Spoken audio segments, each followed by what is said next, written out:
जय श्री विष्णु की। जय गुरु बृहस्पति देव महाराज की।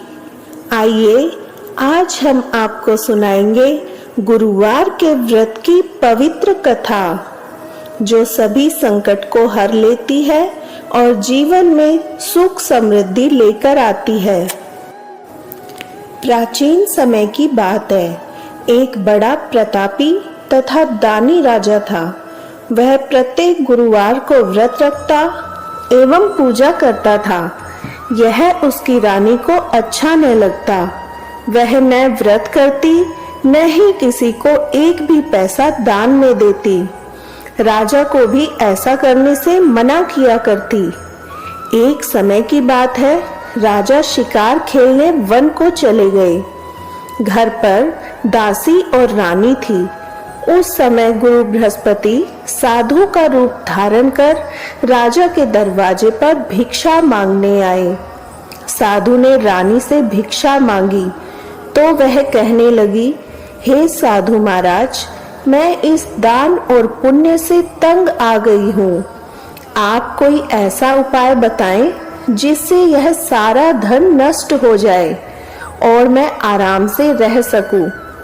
साधु रूपी बृहस्पति देव ने कहा, हे देवी, तुम बड़ी विचित्र हो। संतान और धन से भी कोई दुखी होता है। अगर तुम्हारे पास धन अधिक है तो इसे शुभ कार्यों में लगाओ, जिससे तुम्हारे दोनों लोग सुधरे। परंतु साधु की इन बातों से रानी खुश नहीं हुई। उसने कहा, मुझे ऐसे धन की आवश्यकता नहीं जिसे मैं दान दूं तथा जिसको संभालने में मेरा सारा समय नष्ट हो जाए। साधु ने कहा, यदि तुम्हारी ऐसी इच्छा है तो जैसा मैं तुम्हें बताता हूँ तुम वैसा ही करना।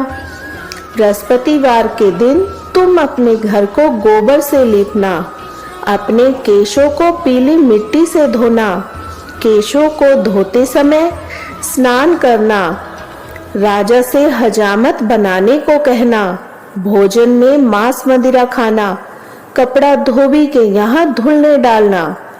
इस प्रकार 7 बृहस्पतिवार करने से तुम्हारा समस्त धन नष्ट हो जाएगा।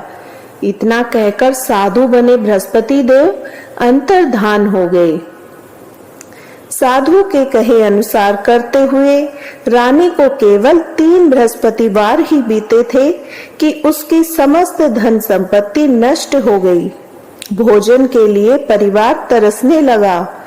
एक दिन राजा रानी से बोला, हे रानी, तुम यहीं रहो, मैं दूसरे देश को जाता हूँ, क्योंकि यहाँ पर मुझे सब जानते हैं, इसलिए मैं कोई छोटा कार्य नहीं कर सकता। ऐसा कहकर राजा परदेश चला गया। वहां वह जंगल से लकड़ी काट कर लाता और शहर में बेचता।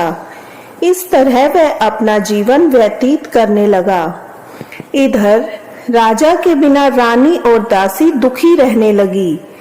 एक समय जब रानी और दासियों को 7 दिन तक बिना भोजन के रहना पड़ा तो रानी ने अपनी दासी से कहा, हे दासी, पास ही के नगर में मेरी बहन रहती है। वह बड़ी धनवान है। तू उसके पास जा और कुछ लेकर आ, ताकि थोड़ा गुजर बसर हो जाए। दासी रानी की बहन के पास गई। उस दिन बृहस्पतिवार था। रानी की बहन उस समय बृहस्पतिवार की कथा सुन रही थी। दासी ने रानी की बहन को अपनी रानी का संदेश दिया, लेकिन रानी की बहन ने कोई उत्तर नहीं दिया। जब दासी को रानी की बहन से कोई उत्तर नहीं मिला तो वह बहुत दुखी हुई। उसे क्रोध भी आया। दासी ने वापस आकर रानी को सारी बातें बता दी। सुनकर रानी ने अपने भाग्य को कोसा। उधर रानी की बहन ने सोचा कि मेरी बहन की दासी आई थी, परंतु मैं उससे नहीं बोली, इससे वह दुखी हुई होगी। कथा सुनकर और पूजन समाप्त कर वह अपनी बहन के घर गई और कहने लगी, हे बहन, मैं बृहस्पतिवार का व्रत कर रही थी। तुम्हारी दासी गई परंतु जब तक कथा होती है तब तक न उठते हैं और न बोलते हैं, इसलिए मैं नहीं बोली। कहो दासी, क्यों गई थी? रानी बोली, बहन, हमारे घर अनाज नहीं था। ऐसा कहते कहते रानी की आंखें भर आई। उसने दासियों समेत भूखा रहने की बात भी अपनी बहन को बता दी।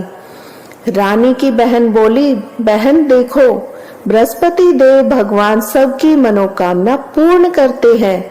देखो, शायद तुम्हारे घर में भी अनाज रखा हो।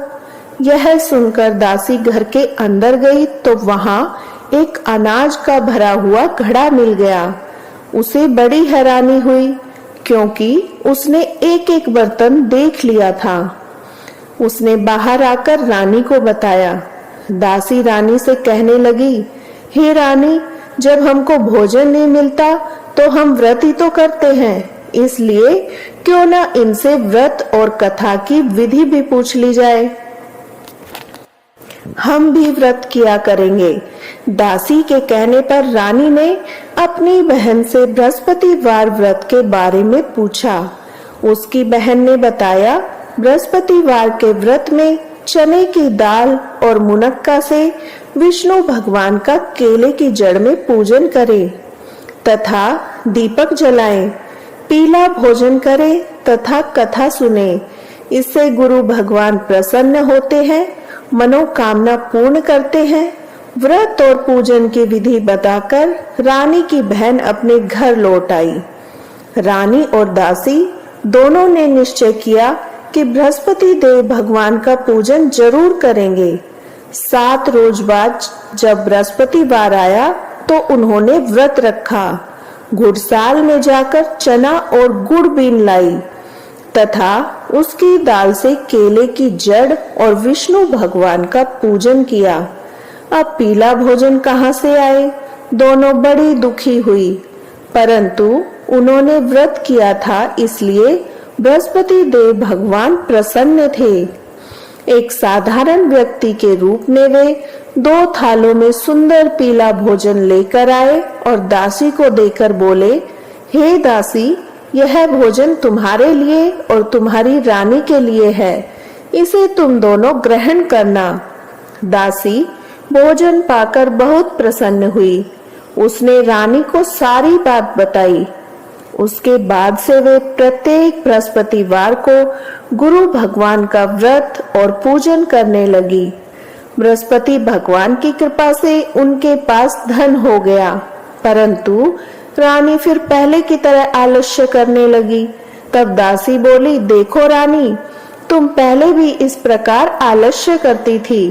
तुम्हें धन के रखने में कष्ट होता था, इस कारण सभी धन नष्ट हो गया। अब गुरु भगवान की कृपा से धन मिला है तो फिर तुम्हें आलस्य होता है। बड़ी मुसीबतों के बाद हमने यह धन पाया है, इसलिए हमें दान और पुण्य करना चाहिए। अब तुम भूखे मनुष्यों को भोजन कराओ, प्याऊ लगवाओ, ब्राह्मणों को दान दो, कुआं, तालाब, बावड़ी आदि का निर्माण कराओ, मंदिर पाठशाला बनवाकर ज्ञान दो, कुंवारी कन्याओं का विवाह करवाओ, अर्थात धन को शुभ कार्यों में खर्च करो, जिससे तुम्हारे कुल का यश बढ़े और स्वर्ग की प्राप्ति हो और पितृ प्रसन्न हो। दासी की बात मानकर रानी शुभ कर्म करने लगी। उसका यश फैलने लगा। एक दिन दासी और रानी आपस में विचार करने लगी। न जाने राजा किस दशा में होंगे, उनकी कोई खोज खबर भी नहीं है। उन्होंने श्रद्धा पूर्वक गुरु बृहस्पति भगवान से प्रार्थना की कि राजा जहाँ कहीं भी हो शीघ्र वापस आ जाए। उधर राजा परदेश में बहुत दुखी रहने लगा। वह प्रतिदिन जंगल से लकड़ी बीन कर लाता और उसे शहर में बेचकर अपने दुखी जीवन को बड़ी कठिनता से व्यतीत करता। एक दिन दुखी हो अपनी पुरानी बातों को याद कर वह रोने लगा और उदास हो गया। उसी समय राजा के पास बृहस्पति देव साधु के वेश में आकर बोले, हे लकड़हारे, तुम इस सुनसान जंगल में किस चिंता में बैठे हो, मुझे बतलाओ। यह सुन राजा के नेत्रों में जल भर आया। साधु की वंदना कर राजा ने अपनी संपूर्ण कहानी सुना दी। महात्मा दयालु होते हैं। वे राजा से बोले, हे राजा, तुम्हारी पत्नी ने बृहस्पति देव के प्रति अपराध किया था, जिसके कारण तुम्हारी यह दशा हुई। अब तुम चिंता मत करो, भगवान तुम्हें पहले से अधिक धन देंगे। देखो, तुम्हारी पत्नी ने बृहस्पतिवार का व्रत प्रारंभ कर दिया है। अब तुम भी बृहस्पतिवार का व्रत करके चने की दाल व गुड़ जल के लोटे में डालकर केले का पूजन करो। फिर कथा कहो या सुनो, भगवान तुम्हारी सब कामनाएं पूर्ण करेंगे। साधु की बात सुनकर राजा बोला, हे प्रभु, लकड़ी बेचकर तो इतना पैसा भई बचता नहीं, जिसके उपरांत भोजन के लिए कुछ बचा सकूं। मैंने रात्रि में अपनी रानी को व्याकुल देखा है। मेरे पास कोई साधन नहीं जिससे उसका समाचार जान सकूं। फिर मैं कौन सी कहानी कहूं, यह भी मुझको नहीं मालूम है। साधु ने कहा, हे राजा, मन में बृहस्पति देव भगवान के प्रति पूजन व्रत का निश्चय करो। वे स्वयं तुम्हारे लिए कोई राह बना देंगे। बृहस्पतिवार के दिन तुम रोजाना की तरह लकड़ियां लेकर शहर में जाना। तुम्हें रोज से दुगना धन मिलेगा, जिससे तुम भली भांति भोजन कर लोगे और बृहस्पति देव की पूजा का सामान भी आ जाएगा। जो तुमने बृहस्पति देव की कहानी के बारे में पूछा है, वह इस प्रकार है। बृहस्पति देव की कहानी। प्राचीन काल में एक बहुत ही निर्धन ब्राह्मण था। उसके कोई संतान न थी। वह नित्य पूजा पाठ करता। उसकी स्त्री न स्नान करती, न किसी देवता का पूजन करती। इस कारण ब्राह्मण देवता बहुत दुखी रहते थे। भगवान की कृपा से ब्राह्मण के यहाँ एक कन्या उत्पन्न हुई। कन्या बड़ी होने लगी। प्रातः स्नान करके वह भगवान विष्णु का जप करती, बृहस्पतिवार का व्रत भी करने लगी। पूजा पाठ समाप्त कर पाठशाला जाती तो अपनी मुट्ठी में जौ भर के ले जाती। पाठशाला के मार्ग में उस जौ को डालती जाती। लौटते समय वही जो स्वर्ण के हो जाते तो उनको बीनकर घर ले आती। एक दिन वह बालिका सूप में उन सोने के जौ को फटककर साफ कर रही थी। तभी उसकी माँ ने देख लिया और कहा, हे बेटी, सोने के जौ को फटकने के लिए सोने का सूप भी तो होना चाहिए। दूसरे दिन गुरुवार था। कन्या ने व्रत रखा। बृहस्पति देव से सोने का सूप देने की प्रार्थना की। बृहस्पति देव ने उसकी प्रार्थना स्वीकार कर ली। रोजाना की तरह वह कन्या जौ फैलाती हुई पाठशाला चली गई। पाठशाला से लौटकर जब वह जौ बीन रही थी तो बृहस्पति देव की कृपा से उसे सोने का सूप मिला। उसे वह घर ले आई और उससे जौ साफ करने लगी, परंतु उसकी माँ का वही ढंग रहा। एक दिन की बात है, कन्या सोने के सूप में जब जौ साफ कर रही थी, उस समय उस नगर का राजकुमार वहां से निकला। कन्या के रूप और कार्य को देखकर वह उस पर मोहित हो गया। राजमहल आकर वह भोजन और जल त्याग कर उदास होकर लेट गया। राजा को जब राजकुमार द्वारा अन्न जल त्यागने का समाचार ज्ञात हुआ तो अपने मंत्रियों के साथ वह अपने पुत्र के पास गया और कारण पूछा। राजकुमार ने राजा को उस लड़की के घर का पता भी बता दिया। मंत्री उस लड़की के घर गया। मंत्री ने ब्राह्मण के समक्ष राजा की ओर से निवेदन किया। कुछ ही दिन बाद ब्राह्मण की कन्या का विवाह राजकुमार के साथ संपन्न हो गया। कन्या के घर से जाते ही ब्राह्मण के घर में पहले की भांति गरीबी का निवास हो गया। एक दिन दुखी होकर ब्राह्मण अपनी पुत्री से मिलने गए। बेटी ने पिता की अवस्था को देखा और अपनी माँ को हाल पूछा। ब्राह्मण ने सभी हाल कह सुनाया।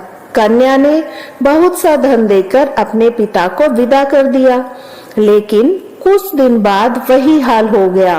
ब्राह्मण फिर अपनी कन्या के यहाँ गया और सभी हाल कहता पुत्री बोली, हे पिताजी, आप माता जी को यहाँ ले आओ, मैं उन्हें वह विधि बता दूंगी जिससे गरीबी दूर हो जाए।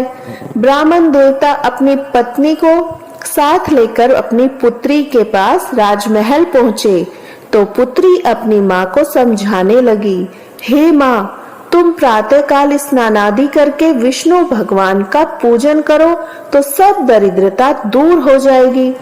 परंतु उसकी माँ ने उसकी एक भी बात नहीं मानी। वह प्रातःकाल उठकर अपनी पुत्री की बची झूठन को खा लेती थी। एक दिन उसकी पुत्री को बहुत गुस्सा आया।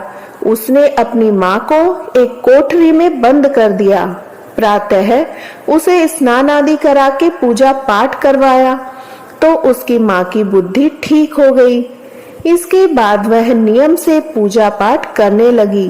प्रत्येक बृहस्पतिवार को व्रत करने लगी। इस व्रत के प्रभाव से मृत्यु के बाद वह स्वर्ग को गई। वह ब्राह्मण भी सुख पूर्वक इस लोक का सुख भोग कर स्वर्ग को प्राप्त हुआ। इस तरह कहानी कहकर साधु बने देवता वहां से लोप हो गए। धीरे धीरे बृहस्पतिवार का दिन आया। राजा जंगल से लकड़ी काटकर शहर में बेचने गया। उसे उस दिन से दुगना दाम मिला। राजा ने चना गुड़ आदि लाकर बृहस्पतिवार का व्रत किया। उस दिन से उसके सभी क्लेश दूर हो गए। परंतु जब अगला गुरुवार का दिन आया तो वह व्रत करना भूल गया। इस कारण बृहस्पति देव भगवान नाराज हो गए। उस दिन उस नगर के राजा ने विशाल यज्ञ का आयोजन किया था तथा अपने समस्त राज्य में घोषणा करवा दी, सभी मेरे यहाँ भोजन करने आवे, किसी के घर चूल्हा न जले। इस आज्ञा को जो न मानेगा उसको फांसी दे दी जाएगी। राजा की आज्ञानुसार राज्य के सभी वासी राजा के भोज में सम्मिलित हुए, लेकिन लकड़हारा कुछ देर से पहुंचा, इसलिए राजा को अपने साथ महल ले गए। जब राजा लकड़हारे को भोजन करा रहे थे तो रानी की दृष्टि उस खूंटी पर पड़ी जिस पर हार लटका हुआ था। उसे हार खूंटी पर लटका दिखाई नहीं दिया। रानी को निश्चय हो गया कि मेरा हार इस लकड़हारे ने ही चुरा लिया है। उसी समय सैनिक बुलवाकर उसको जेल में डलवा दिया। लकड़हारा जेल में विचार करने लगा कि न जाने कौन से पूर्व जन्म के कर्म से मुझे यह दुख प्राप्त हुआ है, और जंगल में मिले साधु को याद करने लगा। तत्काल बृहस्पति देव साधु के रूप में प्रकट हो गए और कहने लगे, अरे मूर्ख, तूने बृहस्पति देवता की कथा नहीं की, उसी कारण तुझे यह दुख प्राप्त हुआ है। अब चिंता मत कर, बृहस्पतिवार के दिन जेल खाने के दरवाजे पर तुझे 4 पैसे पड़े मिलेंगे। उनसे तू बृहस्पतिवार की पूजा करना तो तेरे सभी कष्ट दूर हो जाएंगे। अगले बृहस्पतिवार उसे जेल के दरवाजे पर 4 पैसे मिले। राजा ने पूजा का सामान मंगवाकर कथा कही और प्रसाद बांटा। उसी रात्रि में बृहस्पति देव ने उस नगर के राजा को स्वप्न में कहा, हे राजा, तूने जिसे जेल में बंद किया है उसे कल छोड़ देना, वह निर्दोष है। राजा प्रातःकाल उठा और खूंटी पर हार टंगा देखकर लकड़हारे को बुलाकर क्षमा मांगी तथा राजा के योग्य सुंदर वस्त्र आभूषण भेंटकर उसे विदा किया। गुरुदेव की आज्ञानुसार राजा अपने नगर की ओर चल दिया। राजा जब नगर के निकट पहुंचा तो उसे बड़ा आश्चर्य हुआ। नगर में पहले से अधिक बाग, तालाब, कुएं और बहुत सी धर्मशालाएं, मंदिर बने हुए थे। राजा ने पूछा, यह सब बाग धर्मशाला किसकी है? तब नगर के लोग कहने लगे, यह सब रानी और दासी द्वारा बनवाए गए हैं। राजा को आश्चर्य हुआ और गुस्सा भी आया कि उसकी अनुपस्थिति में रानी के पास धन कहां से आया होगा। जब रानी ने यह खबर सुनी कि राजा आ रहे हैं तो उसने अपनी दासी से कहा, हे दासी, देख, राजा हमको कितनी बुरी हालत में छोड़ गए थे। वह हमारी ऐसी हालत देखकर लौट न जाए, इसलिए तू दरवाजे पर खड़ी हो जा। रानी की आज्ञानुसार दासी दरवाजे पर खड़ी हो गई। तब राजा आए तो उन्हें अपने साथ महल में ले आई। तब राजा ने क्रोध करके अपनी तलवार निकाली और पूछने लगा, बताओ तुम्हें यह धन कैसे प्राप्त हुआ? रानी ने सारी कथा कह सुनाई। राजा ने निश्चय किया, मैं रोजाना दिन में 3 बार कहानी कहा करूंगा और रोज बृहस्पतिवार का व्रत किया करूंगा। अब हर समय राजा के दुपट्टे में चने की दाल बंधी रहती और दिन में 3 बार कथा कहता। एक रोज राजा ने विचार किया, चलो अपनी बहन के यहाँ हो आऊं। इस तरह का निश्चय कर राजा घोड़े पर सवार हो अपनी बहन के यहाँ चल दिया। मार्ग में उसने देखा कुछ आदमी एक मुर्दे को ले जा रहे हैं। उन्हें रोककर राजा कहने लगा, अरे भाइयों, मेरी बृहस्पतिवार की कथा सुन लो। वे बोले, लो, हमारा तो आदमी मर गया है, इसको अपनी कथा की पड़ी है। परंतु कुछ आदमी बोले, अच्छा कहो, हम तुम्हारी कथा भी सुनेंगे। राजा ने दाल निकाली और कथा कहनी शुरू कर दी।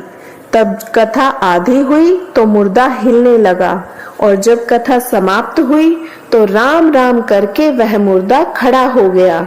राजा आगे बढ़ा। उसे चलते चलते शाम हो गई।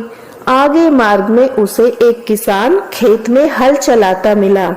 राजा ने उससे कथा सुनने का आग्रह किया, वह नहीं माना। राजा आगे चल पड़ा।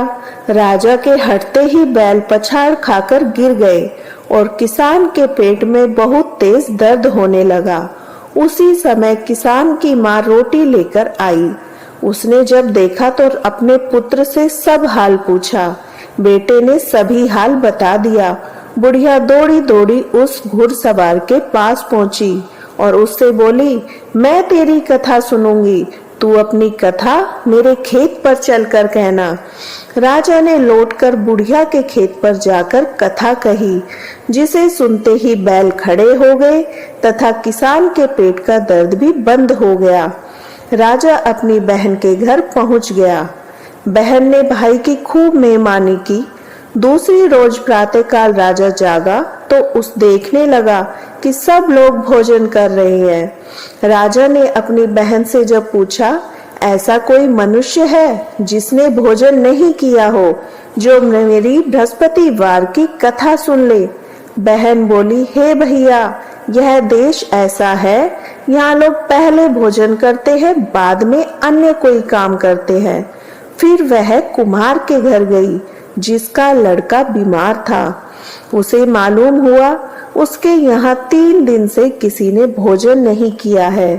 रानी ने अपने भाई की कथा सुनने के लिए कुम्हार से कहा। वह तैयार हो गया। राजा ने जाकर बृहस्पतिवार की कथा कही, जिसको सुनकर उसका लड़का ठीक हो गया। अब तो राजा की प्रशंसा होने लगी। एक दिन राजा ने अपनी बहन से कहा, हे बहन, अब मैं अपने घर जाऊंगा, तुम भी तैयार हो जाओ। राजा की बहन ने अपनी सास से अपने भाई के साथ जाने की आज्ञा मांगी। सास बोली, हाँ चली जा, मगर अपने लड़कों को मत ले जाना, क्योंकि तेरे भाई के कोई संतान नहीं होती है। बहन ने अपने भाई से कहा, हे भैया, मैं तो चलूंगी, मगर कोई बालक नहीं जाएगा। अपनी बहन को छोड़कर दुखी मन से राजा अपने नगर की ओर लौट आया। राजा ने अपनी रानी से सारी कथा बताई और बिना भोजन किए वह सैया पर लेट गया। रानी बोली, हे प्रभु, बृहस्पति देव ने हमें सब कुछ दिया है, वह हमें संतान अवश्य देंगे। उसी रात बृहस्पति देव ने राजा को स्वप्न में कहा, हे राजा, उठ, सभी सोच त्याग दे, तेरी रानी गर्भवती है। राजा को यह जानकर बड़ी खुशी हुई। 9वें महीने रानी के गर्भ से एक सुंदर पुत्र पैदा हुआ। तब राजा बोला, हे रानी, स्त्री बिना भोजन के रह सकती है, परंतु बिना कहे नहीं रह सकती। जब मेरी बहन आए तो तुम उससे कुछ मत कहना। रानी ने हाँ कर दी। जब राजा की बहन ने यह शुभ समाचार सुना तो वह खुश हुई तथा बधाई लेकर अपने भाई के यहाँ आई।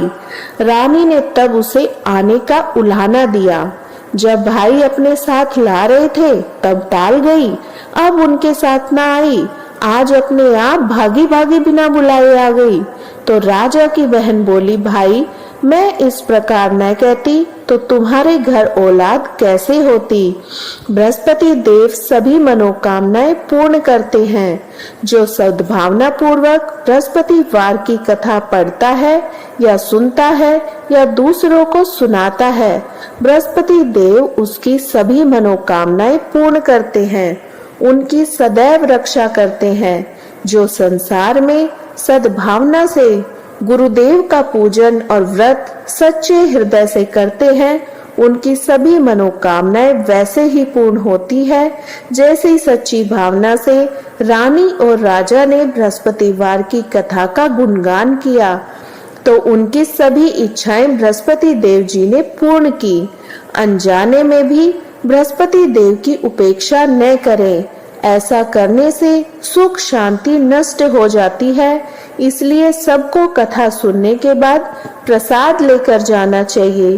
हृदय से उनका मनन करते हुए जयकारा बोलना चाहिए। श्री बृहस्पति देव भगवान की जय। बृहस्पति देव की आरती। ओम जय बृहस्पति देवा, ओम जय बृहस्पति देवा, छिन छिन भोग लगाऊं कदली फल मेवा।